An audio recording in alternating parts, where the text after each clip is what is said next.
The text came in just after 9 a.m. while I was reviewing vendor contracts at the front desk of the company I helped build. Dad, you're no longer my daughter. All future matters will go through my lawyer. That was it. No hello. No warning. Just 20 words to cut me out of both the family and the business, like I was a stain on his suit. I stared at the screen for a full minute. No follow-up. No explanation. Just silence. I sat back in the chair, hands steady, even though everything inside me was shifting. Behind me, I could hear my brother laughing in the hallway. He'd been gloating for days, acting like something was coming. I guess this was it. 3 weeks ago, I found some errors in the numbers. My father had taken out personal loans in the company's name, covering expenses that had nothing to do with business. When I confronted him, he told me to stay in my lane. When I pushed again, he told me I was too emotional to handle leadership. I didn't yell. I didn't argue. But I did start taking screenshots, and copies, and backups. I had helped build this company from the ground up. At 19, I was running payroll. By 26, I was managing our biggest accounts. I knew where everything lived, contracts, passwords, supplier chains. And they knew that. But somewhere along the way, they convinced themselves I wouldn't fight back. I looked back at the text. You're no longer my daughter. And just like that, every Sunday dinner, every 14-hour workday, every favor, loan, and sacrifice, they erased it all with a single sentence. So I replied with one. Me. As you wish. Then I minimized the screen, opened my encrypted folder, and started going to work. Bank logins. Payment gateways. Business registrations. Vendor contracts. Digital authorizations. I wasn't angry. I was methodical. I didn't scream. I documented. They thought they could cut me off like a branch. They forgot I was the root. My name is Naomi Brooks. And from wherever you're watching this video, stay with me. Because when my father disowned me by text, I answered like a businesswoman. And I didn't need revenge. I had receipts. Long before they erased me with a lawyer's text, I was already disappearing, one sacrifice at a time. At 19, I skipped college orientation because Dad needed someone to run the front office. Just for a few weeks, he said. It turned into 5 years. While my brother, Darren, came and went as he pleased, pitching big ideas and showing up late to meetings, I was the one tracking inventory, dealing with irate suppliers, fixing payroll glitches. They called it helping the family. But I was the only one who never got paid on time. I worked holidays while Darren flew to Miami for networking. I filed the tax documents. I stayed up until 3 a.m. drafting proposals my dad slapped his name on. And every time I asked for clarity on ownership, partnership, or equity, he'd say, "We're a family business. It's all yours one day." One day. It became his favorite way to pacify me. Just vague enough to keep me hoping. Just firm enough to keep me obedient. When I asked for a raise, he told me, "If you want a paycheck, go get a job like everybody else." But when Darren wanted new office furniture, approved, instantly. I remember once my mom pulled me aside and said, "Your father expects more from you because he knows you're capable." It's a compliment. But compliments don't pay rent. And they don't build ownership. Still, I stayed. Because I believed in the business. Because I loved what we were building until I realized it was never ours. It was his. And Darren's. And I was just the scaffolding. When I brought up some financial discrepancies 2 months ago, tens of thousands misallocated, unexplained withdrawals, Dad said I was being paranoid. Don't go digging where you don't belong. That's when I knew. He didn't see me as a partner. He saw me as a liability with access. So I quietly began collecting every document I'd ever touched. Every tax file. Every vendor contract. Every shared folder. They didn't notice. Because they were too used to me being the one who cleaned up, not the one who walked away. They thought I was lucky to be there. That I should be grateful for the opportunity to work 60 hours a week and still get called just the admin girl. But what they didn't understand was this. I didn't need their approval to do great work. And I didn't need their permission to protect it when the knives came out. So when that message came through, "You're no longer my daughter," all it really did was confirm what they'd been showing me for years. I just finally decided to believe them. The signs were everywhere. I just didn't want to believe them. It started small. A shared calendar invite I was accidentally left off. A vendor meeting rescheduled without telling me. A client I'd handled for 3 years suddenly being reassigned to Darren. At first, I brushed it off. Told myself I was overthinking. But then my email access changed. Certain folders were locked. Invoices I used to sign off on began going straight to Darren, even though he didn't understand half the terms. I asked Dad about it. He laughed and said, "We're just streamlining things. Less confusion." Confusion for who? I was the one who built that system. Then came the bank account notification. The monthly business account summary, which always came to my inbox, suddenly stopped. When I logged in manually, it said, "Access revoked by account holder." That's when I knew. They were phasing me out. Silently. Systematically. Like I was a bad hire they couldn't fire, so they tried to erase me piece by piece. And Darren? He couldn't stop smirking, walking around the office like he was next in line for the throne. He even changed the office nameplate outside Dad's office to Executive Founder and Son. It was subtle, but loud if you knew where to look. I overheard him one day in the break room telling a client on speaker, "Yeah, Naomi handles the paperwork, but real leadership? That comes from the top." He meant himself. The guy who couldn't read a balance sheet without color coding. The guy who once approved a supplier payment twice and cost us $12,000.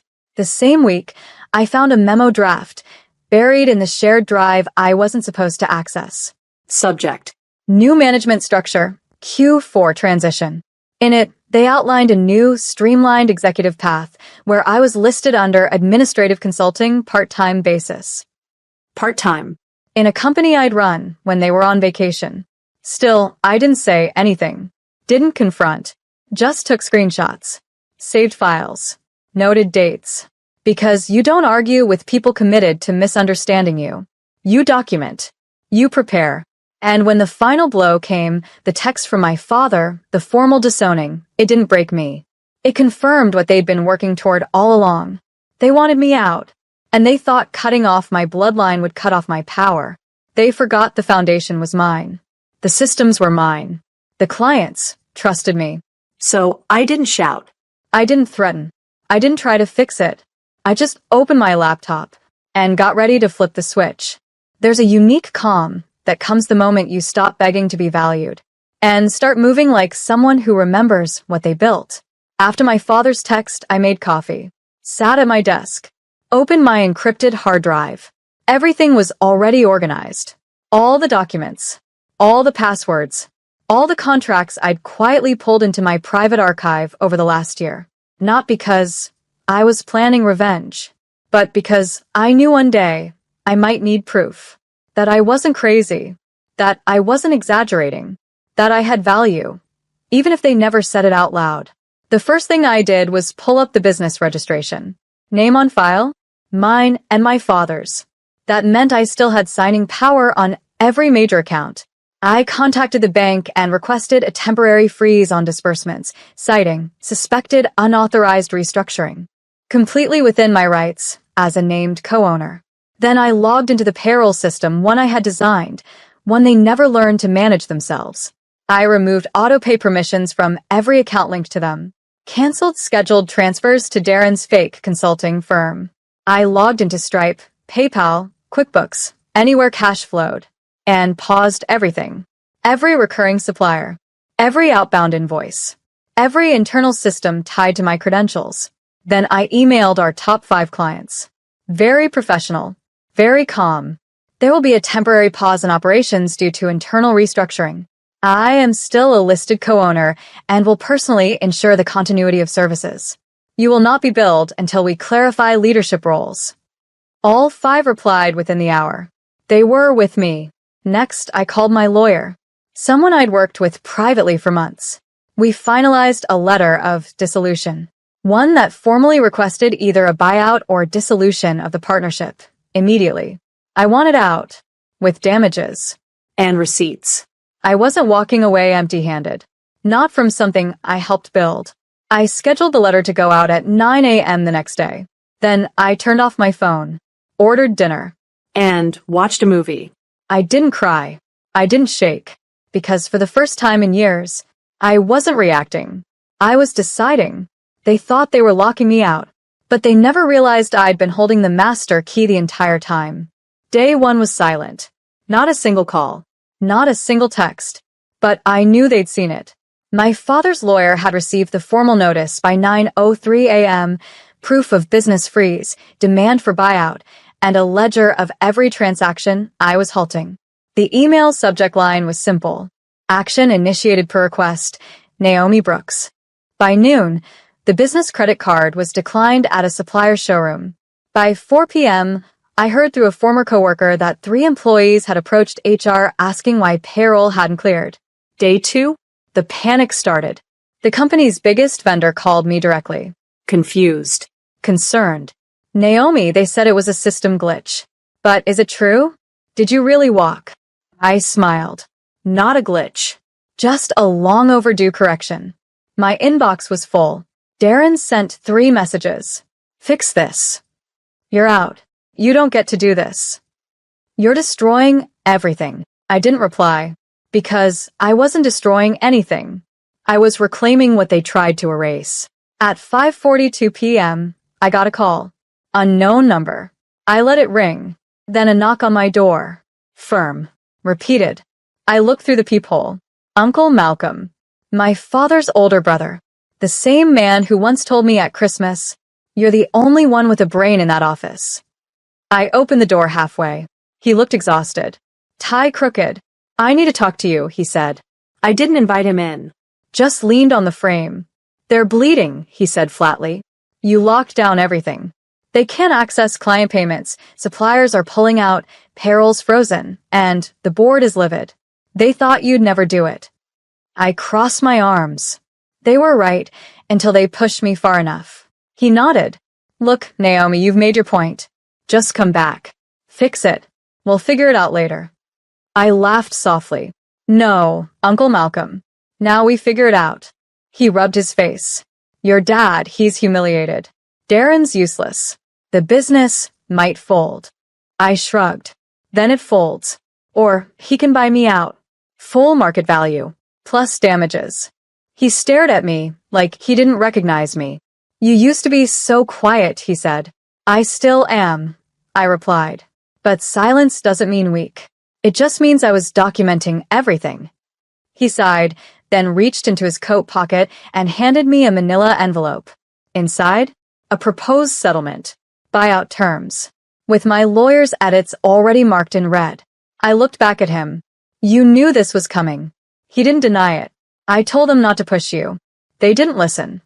I nodded, tucked the envelope under my arm, and said, "They wanted to deal with me through lawyers. So now they can." And I closed the door, not with anger, but with finality. By the end of the week, the cracks had become craters. The business, once running like a well-oiled machine, thanks to me, was buckling. The operations team couldn't access the vendor dashboard. The payroll clerk couldn't reactivate direct deposits. And clients? They weren't paying because they didn't know who was in charge anymore. Darren tried to salvage the mess with a fake PR blast calling it a minor restructuring. But anyone who had worked with us for more than 5 minutes knew better. The truth leaked fast. Whispers in the industry. A Reddit thread from a former employee. Even a vendor rep shared an anonymous post. Never sideline the person who actually runs your company. By the second week, our biggest supplier pulled their contract. By the third, 2 key staff members resigned, citing ethical concerns. The damage wasn't just financial anymore. It was reputational. And then the letter came. My father's lawyer formally requested a sit-down. He wanted to resolve things amicably. Funny, considering his last words to me were, "You're no longer my daughter." The irony? He still expected me to save the business he threw me out of, to come back, to fix what he broke, to be the bandage for a bleeding empire. But I didn't go. My lawyer did. With every document, every agreement, every receipt, they offered a lowball buyout. I rejected it. They blamed me for damages. We submitted proof that those damages were a result of decisions they made after locking me out. Every meeting, every memo, every financial shift. I had it all logged. They never saw the collapse coming. because they never thought I'd let them fall. But here's the thing. I wasn't letting them fall. They jumped. When they disowned me, when they erased me, when they dismissed my worth with a single text message, they thought cutting ties meant cutting my power. But I wasn't tied to them. I was tied to the work. And when they pushed me out, they removed the only thing holding it all together. The last straw was watching Darren post a video online, him pacing the empty office, blaming unforeseen technical issues for the downfall. He didn't mention my name once. Didn't need to. Everyone already knew. People reached out privately, former coworkers, competitors, even clients. We know what happened. You don't owe them anything. They were right. I owed them nothing. Not my time. Not my silence. And certainly not my rescue. They created the storm. And now they were drowning in it, without the one person who used to hold the umbrella. 2 months after I walked away, I signed a lease. Not for an apartment. For an office. A clean, sunlit corner space on the 4th floor of a modest building downtown. Big enough for 4 desks, 2 plants, and 1 bold new beginning. I didn't waste time trying to revive what they broke. I built something new. Something that couldn't be taken with a text. NB Advisory. My name. My terms. No partners who thought love was leverage. At first, it was just me and a laptop. But within weeks, I had 3 consulting clients, small, women-owned businesses navigating toxic family structures just like I had. They weren't looking for perfection. They were looking for boundaries, protection, strategy. I gave them all 3. I taught them how to separate ownership from guilt, how to draft contracts before the favors start, how to keep their name on everything they build. It was the most healing work I'd ever done, because every time I showed another woman how to protect her power, I reclaimed a piece of mine. Then the media got wind. A business blog ran a feature. The daughter who froze her father's empire and started her own. I didn't give a full interview. Didn't name names. I didn't need to. The story wasn't about revenge. It was about resilience. And when they asked what I do now, I said, I help women leave the doors that won't open and build their own buildings instead. Lucas, my former team lead from the old business, reached out. He said, I always knew you were the backbone. Let me know if you need a CFO. I smiled, because I didn't just need a team. I had one, built from people who respected me, who asked how I was, not what I could give. I set my own hours, wrote my own policies, paid myself first. And one Friday, I sat in that little office, staring at the nameplate on the door. Naomi Brooks, founder. No one could take it from me. No one could lock me out. No one could call me emotional, dramatic, or replaceable, because I had drawn the line and made damn sure they couldn't cross it again. It came at 2:17 a.m. A text. For my father. We may have overreacted. Can we talk? 12 words. 12 small words. After everything. The man who disowned me by text, who replaced me with my brother and tried to delete me from the very thing I helped build, now he wanted to talk. I stared at the message for a long time, not because I was tempted to respond, but because it was surreal watching someone realize what happens when the daughter they never valued finally believes them. I didn't respond. I forwarded the message to my lawyer. He knew exactly what to do. By 10 a.m. the next morning, his office had sent a formal reply. All future matters can continue through counsel. Ms. Brooks does not engage in informal communication regarding any business or personal affairs related to previous partners. Cold? Maybe, but not colder than. You're no longer my daughter. 2 days later, a courier delivered a final set of settlement papers. Revised. Higher offer. No strings. I signed them with a glass of wine and Nora Jones playing low in the background. Not out of pettiness. Out of peace. It wasn't about money anymore. It was about the message. That I was never going to beg for a seat at a table I built. That I was done being their emergency contact and emotional sponge. That I had outgrown the version of myself they relied on to stay powerful. The week the final deal closed, I got a handwritten letter in the mail. No return address. Just my name. It was from my mother. I didn't know how to stop him. I should have spoken up. I miss you. There was no apology, just regret, which to me wasn't the same thing. I folded it once, slipped it into a file I labeled Things that tried to break me. Then I walked to the back of my office, where a corkboard hung above my desk. Pinned in the center was a photo of me, taken on day one of NB Advisory. Just me and a key, unlocking the office that had my name on the lease. And underneath that, in gold ink, was a quote I had written on a sticky note. The text said I was no longer their daughter. The receipts said otherwise. That was the last message that mattered. Because in the end, they came for control. They tried to sever blood like it wasn't bound to years of unpaid loyalty. But I didn't burn down their empire. I just turned off the switch and walked out holding the blueprint.